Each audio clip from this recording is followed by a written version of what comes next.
अस्सलाम वालेकुम। आज हमारा HTML का लेक्चर 6 है बड़ा। इसके अंदर हम ऑर्डर लिस्ट, अनऑर्डर लिस्ट और डिस्क्रिप्शन लिस्ट को सीखेंगे। ये हमारी कल की कोडिंग है। थोड़ा सा रिवाइज कर लेते हैं। HTML में हर चीज़ लिखी जाती है और हेड सिर्फ आपका टाइटल के लिए शो होता है, जो आपका नाम हो। ऑर्डर लिस्ट आज हमने सीखनी थी, इसलिए ये मैंने ऑर्डर लिस्ट लिख दिया यहाँ पे। बॉडी के अंदर pre tag BG colour background colour के लिए। हेडिंग अलाइन का टैग यूज़ होता है, उसको सेंटर में लाना है, राइट पे लाना है, इसलिए ये मैंने हेडिंग, ये साइज़ छोटा होता जाता है जैसे आप वैल्यू पुट करते जाएंगे। HR का टैग लाइन शो करवाने के लिए, उसका कलर क्या होना चाहिए, ये देखें HR। इसी तरह पैराग्राफ लाइन जस्टिफाई वो तरतीब में आ जाए। आई के लिए, इटालियन के लिए ये यूज़ होता है। सबस्क्रिप्ट किसी एक लेटर को उसके ऊपर शो करवाने के लिए यूज़ होता है। और इसी तरह सुपर स्क्रिप्ट भी हमने पढ़ा था। सुपर स्क्रिप्ट, अब इस लेटर के बाद हमने सुपर स्क्रिप्ट लगाया है इसके ऊपर, तो ये इसके ऊपर शो होगा। आज हमारा अब जो लेक्चर है वो है ऑर्डर लिस्ट का और अनऑर्डर लिस्ट। ऑर्डर लिस्ट के लिए मैं यहाँ जो टैग यूज होता है ऑर्डर लिस्ट OL से शो करवाया जाता है इसका सिंबल, और यहाँ पे OL लिख लेते हैं। अब इसके अंदर लिस्ट बनाई जाती है ऑर्डर लिस्ट के अंदर, और लिस्ट लिस्ट का टैग को भी बंद किया जाता है। अब मैं इस लिस्ट को टैग को कॉपी कर लेता हूँ, क्योंकि मैंने बहुत सारी बनानी है। Ctrl+C, यहाँ Ctrl+V कर दिया, इस तरह यहाँ भी Ctrl+V कर दिया और यहाँ भी Ctrl+V कर दिया। अब इसके अंदर मैं लिख लेता हूँ HTML, और यहाँ लिख लेते हैं जावा। इस तरह यहाँ लिख लेते हैं C++। Ctrl+S किया, वहाँ पर जाकर अपने ब्राउज़र में शो किया, तो अब देखें ये शो हो रहा है मुझे HTML जावा C++। मैंने 1 2 3 नहीं लिखा था, ये फिर भी शो करवा रहा है क्योंकि मैंने ऑर्डर लिस्ट का टैग दिया था। यहाँ पे ऑर्डर लिस्ट आ जाए। ये 4 क्यों शो हो रहा है, क्योंकि हमने ये एक लिस्ट बनाई हुई है और इसके अंदर कुछ नहीं लिखा हुआ, इसलिए ये 4 शो हो रहा है। अब इसके अंदर मैं अगर लिख लेता हूँ PHP, लैंग्वेज है बड़ी, और फिर देखता हूँ तो अब यहाँ PHP शो हो रही है। इसी तरह इसके अंदर इसकी टाइप भी आप शो करवा सकते हैं। ऑर्डर लिस्ट बनाने के बाद ऑर्डर लिस्ट का टैग दिया, उसके अंदर लिस्ट बनाई। इसके अंदर आप इसकी टाइप भी चूज़ कर सकते हैं। टाइप TYPE, टाइप के लिए प्री टैग टाइप का यूज़ होता है, is equal to inverted commas. अब इसके अंदर आप यहाँ देखें 1 2 3 शो हो रहा है। अगर मैं चाहता हूँ यहाँ ABC शो हो, तो मैं यहाँ A लिख दूंगा और Ctrl+S किया और वहाँ पे जाकर शो करवाया। सॉरी,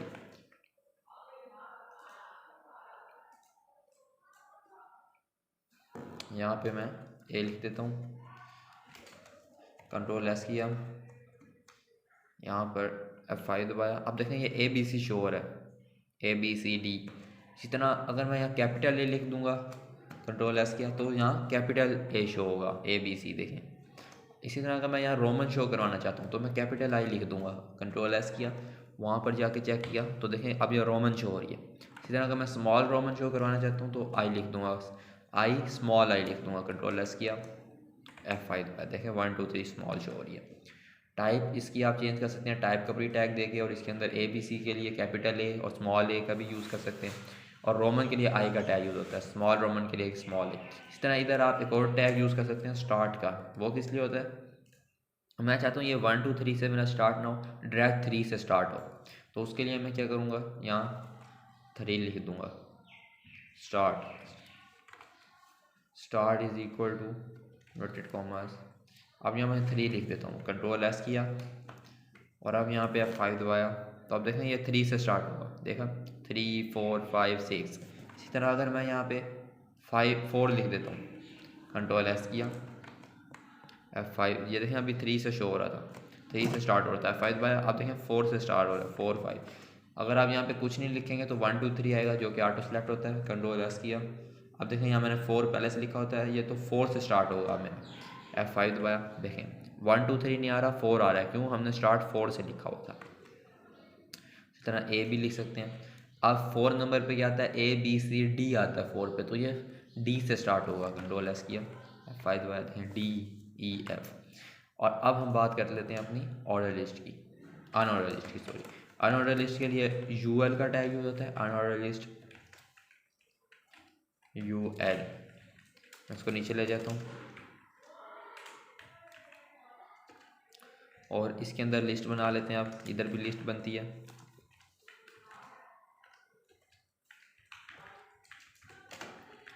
इसके अंदर हम लिख लेते हैं इसके अंदर एप्पल लिख लेते हैं।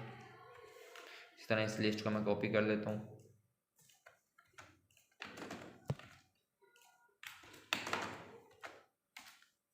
अब इस एप्पल की जगह हम इस वाले एप्पल की जगह पाइनएप्पल लिख लेते हैं और यहाँ पे हम ग्रेप्स लिख लेते हैं। कंट्रोल एस किया। अब ये अनऑर्डर लिस्ट होगी, इसमें ऑर्डर की तरह डी या शो नहीं हो रहा होगा। F5 किया। अब देखें ये हमारी अनऑर्डर लिस्ट बन चुकी है। इसके अंदर बुलेट्स शो हो रही हैं, बुलेट्स। इसकी भी अगर आप टाइप्स होती हैं, अगर आप इसकी टाइप चेंज करना चाहें, type is equal to inverted commas, इसके अंदर लिख लेते हैं हम सर्कल। कंट्रोल एस किया। अब देखें ये सर्कल नुमा शो हो रहा है, इसके अंदर आप कलर फिल नहीं होगा, बुलेट्स नहीं आई। इसी तरह अगर आप स्केयर भी लिख लेंगे तो वहाँ स्केयर शो होगा। स्केयर लिख लिया। अब ये स्केयर शो होगा, देखें स्केयर शो हो रहा है। ये थी अनऑर्डर लिस्ट और ये थी ऑर्डर लिस्ट। इसमें स्टार्ट का भी टैग यूज़ होता था।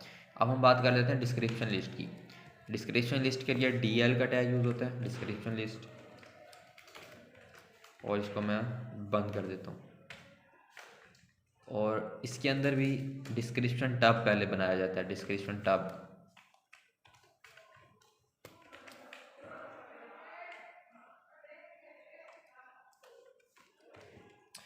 अब ये क्या है डिस्क्रिप्शन टैब। अब इसके अंदर मैं लिख लेता हूँ HTML। कंट्रोल एस किया, यहाँ पे F5 दबाया। अब देखें ये HTML शो हो रहा है। अब मैं बताता हूँ ये किस लिए होता है। DL बनाया डिस्क्रिप्शन लिस्ट, डिस्क्रिप्शन टैब बनाया। अब इसके अंदर डिस्क्रिप्शन डाटा लिख लेते हैं। डिस्क्रिप्शन डाटा, हमारा डाटा क्या हो। असल में ये इसलिए होता है कि आपने अक्सर देखा होगा पहले एक हेडिंग होती है, फिर उसके नीचे उसकी डिटेल शो हो रही होती है। ये इसलिए होता है। अब यहाँ मैं लिख लेता हूँ HTML is open source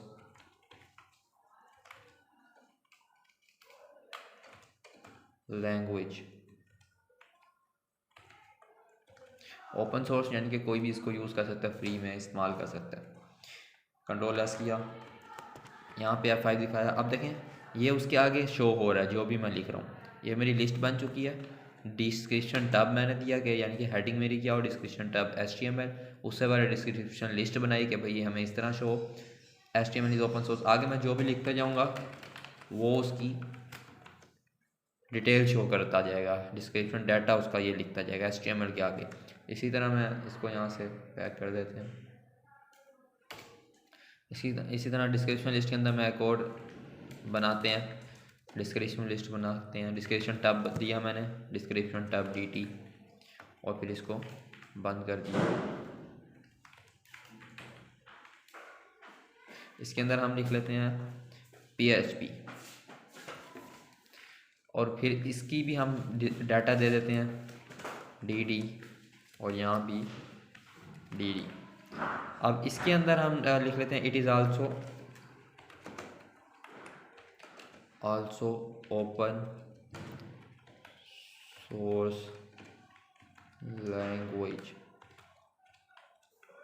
control S किया, यहाँ पे Alt टैब दबाया। आप ये देखें ये भी है डिस्क्रिप्शन लिस्ट की तरह। डिस्क्रिप्शन लिस्ट की हमने डिस्क्रिप्शन टैब दिया PHP, और फिर हमने उसका डाटा शो करवा दिया। यह भी उसी तरह शो होता जा रहा है। ये डिस्क्रिप्शन लिस्ट का कमाल था, डिस्क्रिप्शन लिस्ट का सारा यूज़ था।